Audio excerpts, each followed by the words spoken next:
Sir, आप इसके भोले चेहरे पे मत जाइए। इस भोले चेहरे के पीछे एक दरिंदा इंसान छुपा हुआ है सर। जब हम लोगों ने इन्वेस्टिगेशन किया तो कई बातें इसके सामने आई सर। इसकी दिमागी हालत ठीक नहीं है, ये बात इसकी बीवी ने खुद पुलिस स्टेशन में आके हमें बताई। और बस इतना ही नहीं, गवर्नमेंट के डॉक्टर ने भी इसका सर्टिफिकेट हमें दिया है सर। मेरे इन्वेस्टिगेशन की रिपोर्ट के अनुसार इन हत्याओं के पीछे इसी का हाथ है। ये शिव कुमार अपने परिवार का ध्यान नहीं रखता था, यहाँ से वहां बस घूमता रहता था। एक औरत कितना बर्दाश्त करेगी? पति से दूर कब तक रह पाएगी सर? इसलिए इसकी बीवी का भी इस शिव कुमार की गैर हाजिरी में आए दिन दूसरे मर्द से गलत संबंध बनने लग गए थे सर। इसकी बीवी से नाजायज संबंध रखने वाला मेरा पति था। इसकी वजह से इसकी बीवी बच्चा इस दुनिया को छोड़कर चले गए सर। पुलिस के डर से मेरा पति मुझे छोड़कर चला गया है सर। इसे सजा दिए बिना छोड़िएगा मत सर, छोड़िएगा मत। सभी सबूतों और गवाहों के आधार पर यह साबित हुआ है कि शिव कुमार ने ही अपनी बीवी और बच्चे की बेरहमी से हत्या की है। इसे आईपीसी 302 सेक्शन के आधार पर आजीवन कारावास की सजा सुनाई जाती है। सर, देता हूं सर। ए सुन, तेरे लिए फोन है।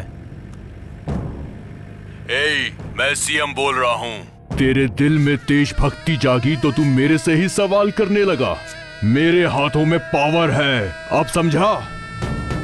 जनता को बदलने के लिए देशभक्ति नहीं, पावर चाहिए। पावर से इन पुलिस वालों को, जज को, मीडिया को, सबूतों को, सबको बदल दिया मैंने। और इस पावर को इन सभी लोगों ने मेरे हाथों में सौंपा है। एक बात ध्यान से सुन ले, इतिहास में देशभक्ति करने वाला अमर हो जाता है और देश को बदनाम करने वाला नेता बन जाता है। All the best, happy jail journey.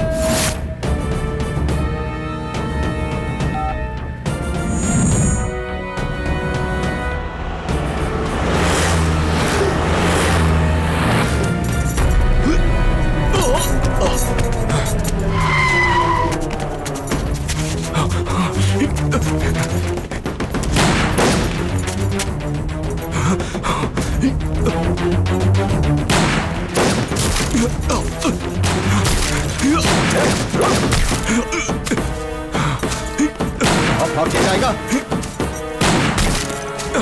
उड़ेगी नहीं आज से। रुक जा।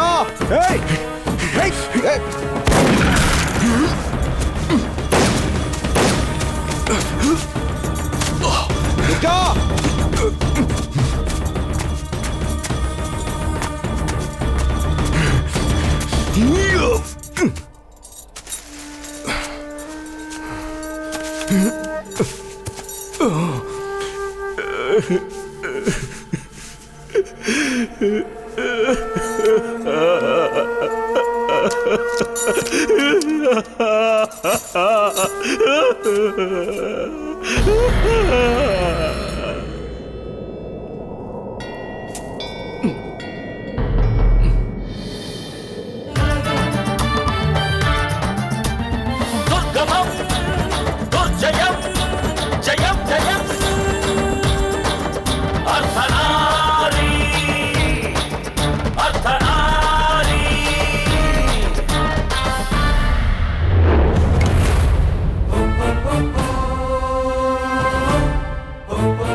बताइए मेरी गलती क्या है? जनता की भलाई करने के लिए नेताओं से सवाल करना, उनका सामना करना गलत है? गलती तो इन लोगों ने किया है। मैंने तो अपने देश से प्रेम किया है और इसीलिए मैंने सारे देशद्रोहियों को अपने हाथों से मार दिया। इसके सिवा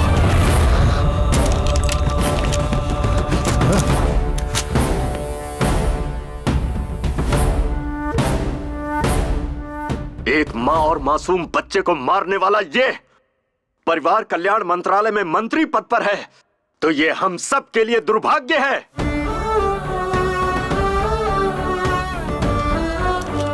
अगर एक पुलिस ऑफिसर सही ढंग से काम नहीं करेगा तो एक कलेक्टर भी नहीं करेगा। अगर एक लॉयर में सच्चाई नहीं रहेगी तो एक गवर्नमेंट ऑफिसर भी सच्चा नहीं होगा। और इस देश में फैले सारे करप्शन की सिर्फ एक ही वजह है, ऐसे गद्दार राजनेताओं का करप्ट होना।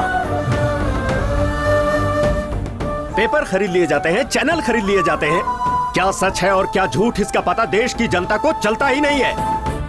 भारत माता अपनी भलाई के लिए 5 साल में एक बार सबको मौका देती है। वो क्या है पता है? इलेक्शंस। लेकिन वो मौका भी व्यापार बन गया है, लाखों करोड़ों रुपए का व्यापार। और इसकी वजह कोई और नहीं, हम हैं, हम सभी हैं। हम अपनी जिंदगी में खुशी से रहने के लिए बहुत सारे दिन सेलिब्रेट करते हैं। Birthday, marriage day, mother's day, father's day, lovers day, friendship day, AIDS day, यहाँ तक कि लोग अपने डॉगीज का भी बर्थडे मनाते हैं। लेकिन क्या इस देश की सेवा के लिए किसी के पास कोई एक दिन है क्या? नहीं है। क्यों? क्यों नहीं है?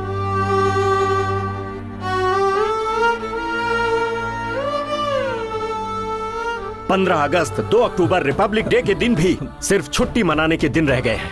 व्हाट्सएप, फेसबुक, ट्विटर जैसे सोशल साइट्स पर मैसेज भेजकर उस दिन की खुशियों को सेलिब्रेट करने में लग जाते हैं। नहीं, आगे से ऐसा मत करो। देश की सेवा के लिए कम से कम एक दिन निकालो जिसे क्वेश्चनिंग डे का नाम दो। और जिस दिन ऐसा हो जाएगा जब हम मीडिया से, नेताओं से, सिस्टम से सवाल पूछेंगे तो ये देश मजबूत होगा, हम सब मजबूत होंगे। अरे कब तक बेचते रहोगे धर्म के लिए, पद के लिए, पॉलिसी के लिए, साड़ी के लिए, नोट के लिए, बियर और बिरयानी के लिए अपने कीमती वोट को? ये धंधा बंद करो।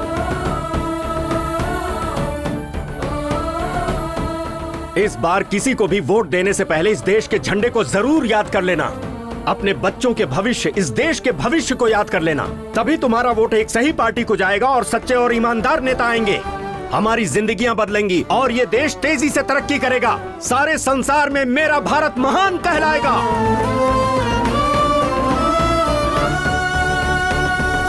एक बात और सुन लो, वोट तुम्हारा हक है। अगर इस वोट को जिम्मेदारी से नहीं डाला तो भारत देश में ही नहीं, इस धरती पर जीने का कोई हक नहीं। जय हिंद।